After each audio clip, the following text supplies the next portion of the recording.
Hello, nakapag-message na po ba ang lahat sa aking sister na maganda, mabait, masipag at matulungin sa lahat? Ito ang message ko para sa iyo.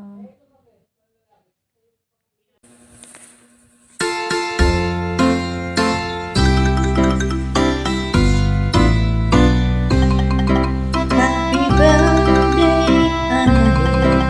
Araw ng ika'y sinilang sa aming kapatid. Bati namin sa'yo, dalangin namin ang maraming kaarawan ang sa'yo'y dumating at maraming biyaya malusog ang katawan, magpaba't bayaan dahil ang isang tulad mo dapat nga tularan, matapat, mapagmahal sa kapatid, sa magulang, pati mga kababayan, yung pinaglilihan